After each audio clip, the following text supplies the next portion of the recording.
우리 신앙에서 가장 중요한 것이 무엇일까요? 쉽게 떠오르지 않는데요. 교황의 직무를 살펴보면 쉽게 이해할 수 있습니다. 교황의 가장 중요한 직무는 신앙의 유산을 유지하고 전수하는 것입니다. 여기에 죽음은 없네요. 순교는 보이지 않네요. 말씀이 가장 귀중한 유산입니다. 이 말씀을 전하고 가르쳐야 합니다. 가르침이 가장 중요합니다.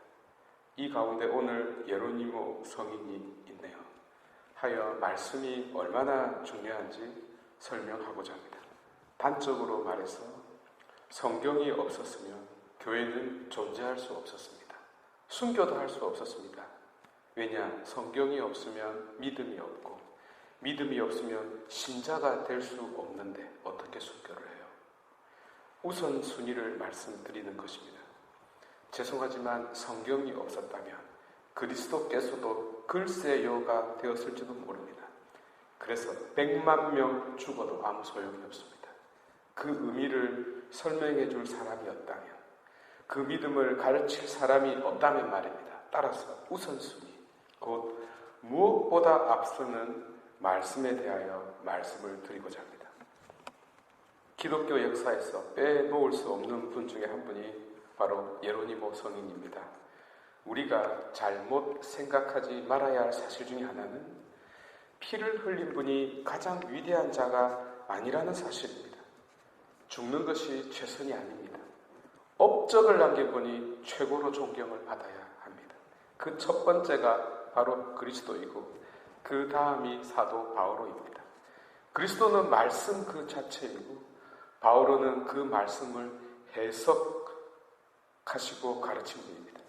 바오로로 말미암아 기독교가 대나무처럼 쭉쭉 뻗을 수 있었습니다. 말씀의 사도인 까닭입니다. 그 다음으로 사도들을 잇는 교부들이 있습니다. 그런데 이 모든 분들은 가르치기도 했고 순교하기도 했습니다. 말하자면 이분들이 순교를 했기 때문에 보물이 아니라 위대한 신앙의 가르침을 남겼기 때문에 보아인 것입니다. 우리나라 순교자들은 죄송하지만 죽었다는 사실 외에 무엇이 있습니까? 없어요.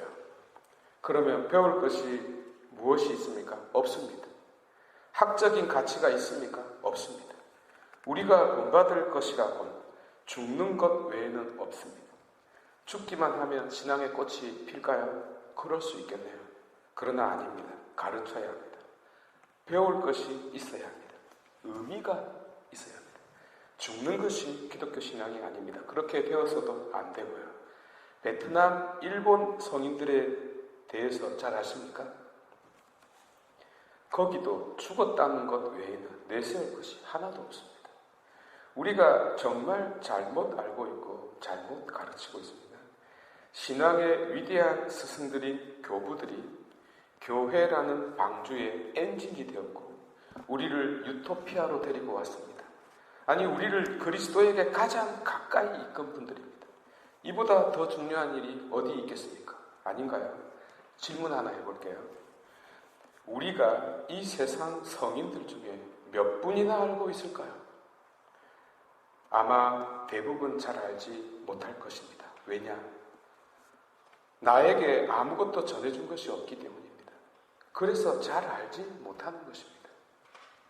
소위 내 인생과 아무 관계가 없으니까요. 차라리 도스토옙스키가, 톨스토이가, 미켈란젤로가, 모차르트가, 칸트가 더 중요합니다. 우리에게 남겨준 위대한 유산이 있거든요. 성 어거스틴이 왜 에베레스트와 같이 우뚝 서 있습니까? 최고의 스승인 까닭입니다. 그가 왜 기독교에 귀의를 했을까요? 그것은 자기 본당 신부였던 암브로시오 교부가 언제나 성경을 읽고 묵상하고 말씀을 준비하는 것을 보았기 때문입니다.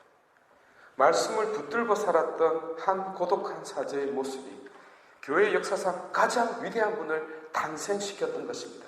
마찬가지로 오늘날 우리 교회의 엔진이 무엇일까요? 변함없이 말씀입니다. 말씀이 없는 교회는 미래가 없나이다. 다시 말해서 교회가 아무리 크다 하더라도 말씀이 소홀히 되고 있다면 빈 껍데기에 불과합니다. 왜냐하면 그 교회는 어느 날 갑자기 반으로 쪼개지고 무너지고 말 것이기 때문입니다. 말하자면 그것은 언제 재건축해야 할지 모르는 건물에 불과하기 때문입니다. 500년 전 세상을 시끄럽게 했던 마르틴 루터의 솔라, 곧 무엇보다도 우선적이며 동시에 유일한이라는 그 수식어를 붙이고 싶습니다. 오직 말씀, 오직 은총, 오직 믿음이라고 외치던 그 솔라가 이토록 간절할 수가 없네요. 아멘. 여러분, 예로니모 성인은 우리가 성경을 읽으면 하느님이 우리에게 말씀하신다라고 가르쳤습니다. 이 말 그대로입니다. 천주교 신자들이 왜 기도를 잘 못하느냐? 성경을 읽지 않기 때문입니다. 개신교 신자들은 그럼 왜 기도를 그렇게 잘하고 길게 하느냐? 성경을 너무 많이 읽었기 때문입니다. 기도하면 말이 멈춰지지 않을 정도로 저절로 튀어나옵니다. 어느 교회가 잘 되겠습니까? 신앙의 중심에 말씀이 빠지면요, 교회는 광신도 집단으로 돌변합니다. 모든 문제는 여기에서 출발합니다. 그래서 신앙생활에서 가장 중요한 것은 좋은 본당 신부를 만나는 것도 아니요, 좋은 교우분들을 만나는 것이 아니올시다. 바로 말씀을 내가 만나는 것입니다. 예전에 모세가 이스라엘 백성들을 쭉 세워놓고 이렇게 말을 했습니다. 말씀은 가까이 있다. 끝이라고요. 오늘 또다시 예로니모도 이렇게 가르치고 있습니다. 성경을 자주 읽으십시오. 그대의 손에서 거룩한 책을 절대 내려놓지 마십시오. 라고요.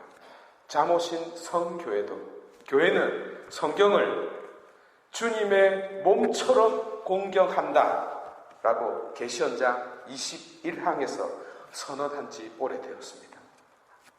한마디만 더 보태자면 예로니모는 순례는 5번째 복음이다 라고 했는데요, 성지 순례를 뜻하겠죠.